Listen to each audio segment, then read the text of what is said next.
Hello everyone, welcome to ITLS Academy. It is a great learning platform to learn anything and everything from the comfort of your home. Let me introduce myself.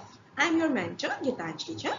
I am a content creator, storyteller, experience designer, corporate trainer, and an author.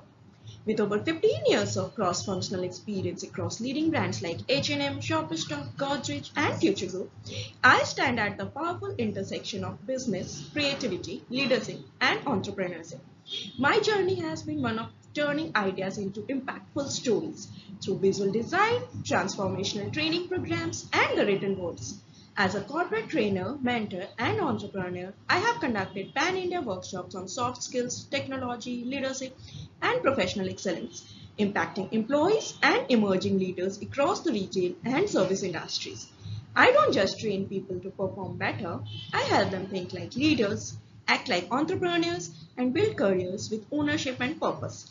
I have had the privilege of serving as a guest lecturer at NIFT and Vogue Institute and of contributing to non-profit education initiatives through Unnati, where I work closely with young minds to help them rise beyond limitation and circumstances. Trust me, giving back brings boundless joys to us.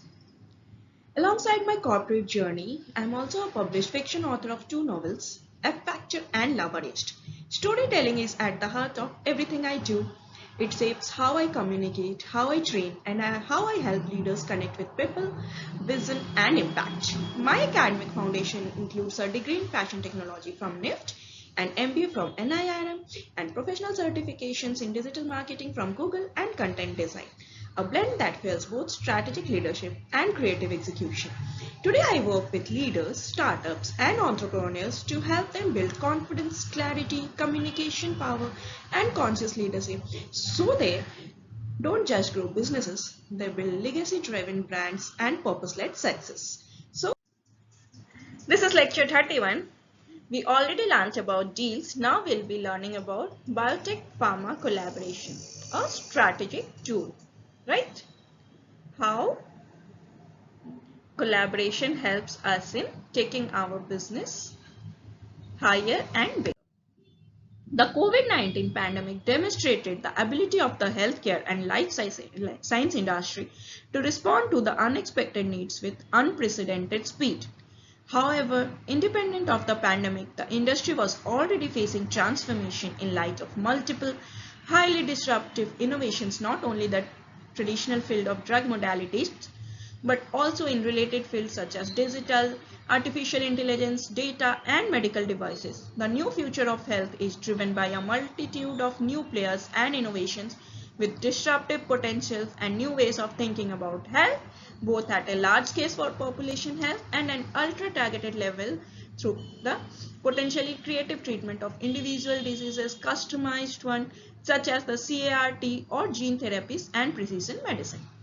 The industry's response to the pandemic and its transformation towards the future of health may at first seem unconnected, but they share the same foundation. Innovation is no longer driven by one or two companies, but rather by a large number of players in an extended partner ecosystem, requiring collaboration at an unprecedented scale.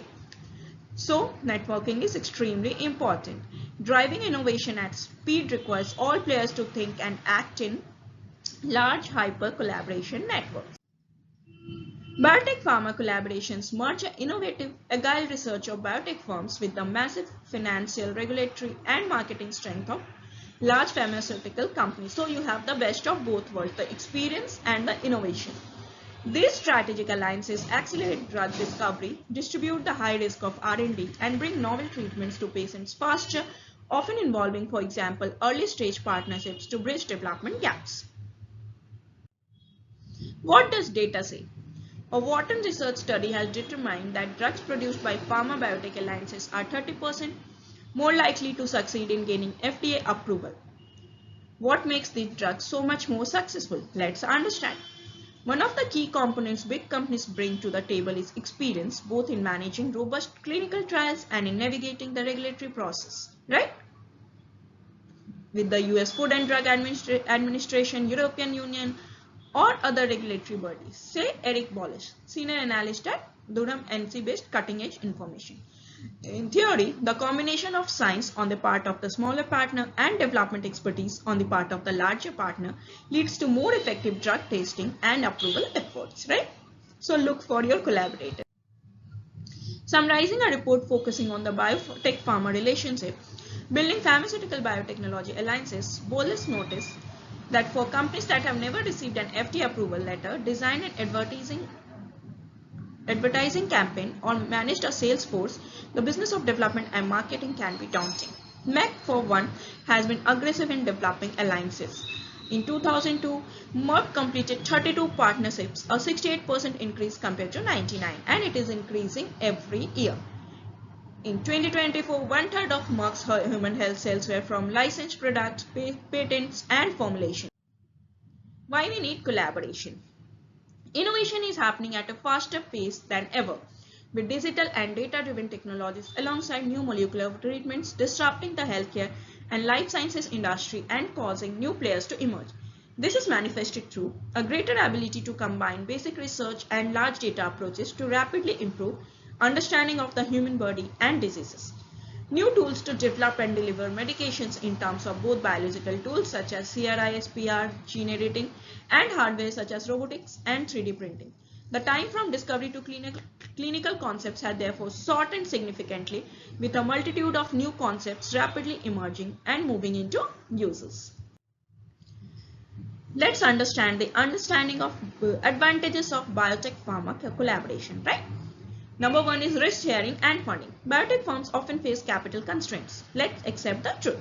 While large pharma companies struggle with R&D productivity, collaborations distribute the heavy cost and risk of drug development. Next is complementary strengths. Biotech provides speed and innovation, that is in gene therapy or as mentioned by Orient Pharma, antibody platforms like RYBI, while big pharma brings manufacturing and regulatory expertise. Third is accelerated development. By utilizing combined resources, the journey from clinical research to market-ready treatment is shortened. Strategic growth. Biotech partnerships allow smaller companies to access large, established distribution networks. Let's do a case study of hemophilia A. The evolution of treatments for hemophilia highlights the pace of change in healthcare. This rare disease leads to uncontrolled bleeding due to a lack of or reduced levels of coagulation factors 8. The first treatments with coagulation factors purified from blood became available about 50 years ago, but were mostly used to treat acute bleeding episodes. Treatment was revolutionized in early 90s with the production and preventive use of recombinant coagulation factors, which allowed patients to live much more normal lives and survive much longer into adulthood and beyond, although with a heavy treatment burden. What happens next? But then very little happened until in 2014-15, approval was given to the first recombinant factors with extended half-lives, resulting in less frequent injections and more effective treatment. However, there was still a significant population of patients for whom the treatment became inefficient through autoimmune reactions. Although this effect can be treated, it is a significant burden on patients. This effect has now been solved by Roche, a biospecific antibody that mimicked the effect of factor 8 and was initially approved in 2017-18.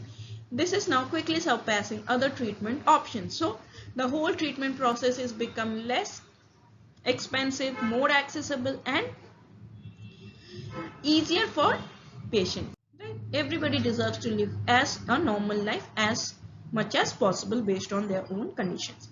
However, in parallel with traditional protein and antibody treatments, alternative treatment options such as siRNA and most impressively, gene therapies are about to become available. There is always a hope if we are working honestly. The first gene therapy for hemophilia is now in regulatory review with a potential approval this year and promises a complete cure for this genetic disease that will, if successful, make both existing treatments and those that are still in development obsolete. So, new market changes happens and you have to be prepared for that. You have done a very good innovation and you cannot rest after that. You have to keep continuously innovating, continuously learning, building your network, right? It's a continuous ongoing process, right? So 50 years ago, first purified factor 8. That was first direct treatment, right? Factors purified from blood for acute treatment. Next, in 1992, recombinant factor 8, first biotech product produced cleanly and without blood, right? What did it do? Short half-life and immune reactions. Next, in 2014-15, EHL factors 8, modified factor, enables easier and better profile access. Next, factor 8A, mimetics, biospecific antibodies were produced, better prophylactics and no immunity against factor 8. Next, repair the genetic defect, gene therapy, potentially curative, no long-term data yet because it is still in the process. So you can see from 50 years, it is such a long process, but scientists are working towards it to get the disease cured. So sometimes it takes much more than a lifetime, but don't get disheartened. You are on the right track. Keep working towards passion and do it right to ensure the success and impact you have visioned for. Let's do another case study of COVID-19 vaccine. As well as picking the right solution from a widening number of potential treatment options, innovation success now depends on hyper collaboration between multiple players and biotech companies, as we saw in the case of COVID-19 vaccine. The development of COVID-19 vaccine is a best practice example of how companies have tapped into new types of partnerships and technology to successfully bring novel pharmaceutical products to market in record time. During the first half of 2020, hundreds of promising COVID-19 vaccine candidates entered preclinical trials. The majority of these candidates were co-developed by pharmaceutical companies, academic research institutes, and government agencies such as AstraZeneca and the University of Oxford, Arcturus Therapeutics and Duke NUS's Medical School, and Moderna and American National Institute of Allergy and Infectious Diseases. Partnerships in such constellations secured joint access to quality research as well as drug development capabilities and funding because it was an emergency. So we all were working as a team on priority basis and it resulted such a quick solution. Of the four established global vaccine powerhouses, that is Pfizer, Merck, GSK and Sanofi, only the first actually developed an effective solution, but solely by choosing an unproven technology, mRNA, in a new partnership with BioNTech. The other three major vaccine makers stuck with proven methods involving much longer timelines and failed to get the same result. Merck abandoned its trial while GSK and Sanofi have some promising vaccine candidates but are well behind the frontrunners. GSK has belatedly stepped up its efforts to build out its partnership with CureVac, another company focused on mRNA technology. So what did Pfizer do differently to succeed? Let's understand that, right? Not only in the vaccine field but also by becoming a major player in mRNA technology through its partnership with BioNTech, right? So what we learn from it? We have to build that trust factor so that we don't lose out on time, right? How do you do that? By genuine networking, by convincing people in a right way, by pitching confidently and staying true to your values, right? So there are so many vaccine developers and there are similar number of contracted manufacturers. Together they ensure that COVID vaccine is accessible to everybody. India played such an important role to ensure that vaccine reaches to every corner of the world, and together we came out of the lockdown phase, right? Of course, Pfizer was not the only winner in the vaccine race. Others also achieved great success due to collaboration. Moderna accelerated its strategy by 3-4 years and was close on the heels of Pfizer with a highly effective vaccine. It saw its share price increase 7-fold. Next, AstraZeneca was not an established name in vaccines before the pandemic, but it moved fast and quickly established a collaboration with the University of Oxford and delivered an effective vaccine within the year. So, some gained, some lost, but ultimately everybody worked together and achieved what we all wanted to achieve as human beings, to defeat COVID together. Let's understand common collaboration structures. Number one is licensing agreements. A biotech firm grants a pharma company the rights to use its intellectual property, usually in exchange for upfront payments, milestone payments, and future royalties, right? Next is joint ventures. Both entities, such as in the case study of Centocor and FMC, may form a separate entity or team with a shared committee to manage the development, splitting the risk 50-50. Next is strategic R&D alliances. Companies may collaborate on multiple research programs similar to the partnership between Orient Pharma and Alligator Bioscience to enhance drug target validation, right? See which collaboration structures make a point to you, which will suit you, and go for it. It is your decision. What can we learn from Centocor case study? Centocor, founded in 1979 as a pioneering monoclonal antibody company, demonstrated that strategic alliances with larger healthcare firms are critical for startup survival. But independent high-risk endeavors can lead to near bankruptcy. But it does not happen all the time. So don't get disheartened, but learn from the mistakes of others. While early success came from diagnostics, Centocor's 1992 crisis arose from trying to go it alone with the therapeutic Centoxine, highlighting the danger of abandoning partnerships, right? Key lessons from Centocor case studies include foundation of success. The company was highly successful in its first 5 years by collaborating with research institutions and established companies to secure expertise and market reach. The 1992 crisis. Centocor attempted to develop and market its first therapeutic Centoxine independently. Following the withdrawal of this drug, the company neared bankruptcy. What they did now? They rose. Reversion to strategy. Recovery was only achieved by returning to its strategy, which ultimately led to the success of their blockbuster anti-TNF therapeutic, right? So, if you are doing partnerships, think long term and see how you can collaborate, because it is not a short-term process. Discovery, innovation, commercialization happens over years, sometimes over decades. So stay patient and keep learning. What is the key takeaway? For startups, the case serves as a salutary reminder that while strategic, independent and fast-paced development can be tempting, alliances are vital for navigating the high risk of the pharmaceutical industry. Centocor was later acquired by Johnson & Johnson, which leveraged its expertise for its biological supplies and manufacturing. So ultimately it became a success story, but with some lessons. Let's explore this very challenging and interesting topic further. Learn more about successful biotech and pharma collaborations, what worked for them, what were the challenges, how they overcame it.